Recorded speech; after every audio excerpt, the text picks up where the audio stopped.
భారతమాత స్వేచ్ఛ కోసం బ్రిటిష్ వారితో పోరాడి స్వాతంత్ర ఉద్యమంలో ధృవతారే వెలిగిన యువ కెరటం అల్లూరి సీతారామరాజు అని అలయన్స్ క్లబ్ డిస్ట్రిక్ట్ గవర్నర్ వనము శ్రీనివాసరావు రామకృష్ణ సేవా సమితి అధ్యక్షులు విఎల్ గాంధీ పేర్కొన్నారు. కాకినాడ శాంతినగర్లో గల శ్రీ రామకృష్ణ సేవా సమితి ఆడిటోరియంలో అలయన్స్ క్లబ్ వివేకానంద ఆధ్వర్యంలో అల్లూరి సీతారామరాజు జయంతి పురస్కరించుకుని విద్యార్థులకు వ్యాసరచన పోటీలు నిర్వహించారు. అనంతరం జరిగిన బహుమతి ప్రదానోత్సవ కార్యక్రమానికి అలయన్స్ క్లబ్ వివేకానంద ప్రెసిడెంట్ నవప్రసాద్ అధ్యక్షత వహించగా అలయన్స్ క్లబ్ డిస్ట్రిక్ట్ గవర్నర్ వనం శ్రీనివాసరావు ముఖ్య అతిథిగాను, శ్రీ రామకృష్ణ సేవా సమితి అధ్యక్షులు విఎల్ గాంధీ విశిష్ట అతిథిగాను, alliance club governor area representative K Satish గౌరవ అతిథిగాను పాల్గొన్నారు. ఈ సందర్భంగా పోటీల్లో గెలుపొందిన విజేతలకు అతిథులు బహుమతి ప్రదానం చేశారు. ఈ సందర్భంగా గవర్నర్ వనం శ్రీనివాసరావు, విఎల్ గాంధీలు మీడియాతో మాట్లాడారు. ఈ కార్యక్రమంలో cabinet joint secretary Gopireddy, regional chairman Subhadradevi, zone chairman Rajani Gauri, Lakshmi Nagendra, rainbow club president Bala Tripura Sundari, మేము సైతం మీకోసం club president Ganesh, Vivekananda club సభ్యులు రమ్య, స్కూల్ ఉపాధ్యాయులు, విద్యార్థులు పాల్గొన్నారు.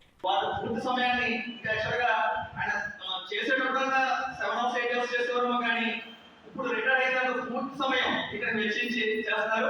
వాళ్ళ టీంలో నేను ఉన్నందుకు గర్వపడుతున్నాను. అలాగే మా సమితి వచ్చి ప్రతి లక్ష్యం కూడా medical camps free homeo medical camps చేస్తాము. అలాగే హెచ్ఐవి పిల్లలకి ప్రతి నెల న్యూట్రిషన్ ఫీడ్స్ ఇస్తాము. అలాగే అనేక సేవా కార్యక్రమం చేస్తూ ముందుకు వెళ్తున్నాము. ఈ సమితికి అత్యంత ముందుగా పేరు రావడానికి కారణమైన మా టీచర్ కూడా చాలా వాళ్ళు వాలంటరీగా కార్పొరేట్ స్కూల్స్కి వెళ్తే ఎంతో శాలరీ వస్తుంది. అయినా సరే మా స్కూల్లో చేయాలి, ఒక మంచి సంస్థలో వర్క్ చేయాలని చెప్పి మా టీచర్లందరూ కూడా చాలా స్వచ్ఛంగా చేసుకుంటారు. ఆ సందర్భంగా వాళ్ళందరికీ కూడా ప్రత్యేక ధన్యవాదాలు. అలాగే ఒక మా మా ఆర్గనైజేషన్ కూడా కోసం కూడా మేము పరిచయం చేసుకోవాలి. యాక్చువల్గా ఏంటంటే మా ఆర్గనైజేషన్లో కొన్ని ప్రోటోకాల్స్ అయి ఉంటాయి. ఆ సంస్థను పరిచయం చేయడం, సంస్థ గురించి చెప్పడం ఇవన్నీ కూడా మా ప్రోటోకాల్స్ లో ఎక్కువ ఉంటుంది. అలాగే మాకు ట్రైనింగ్ ప్రోగ్రామ్స్ ఇవన్నీ కూడా ఉంటాయి. మా ఆర్గనైజేషన్ అనేది ఎలియాస్ ఇంటర్నేషనల్ క్లబ్స్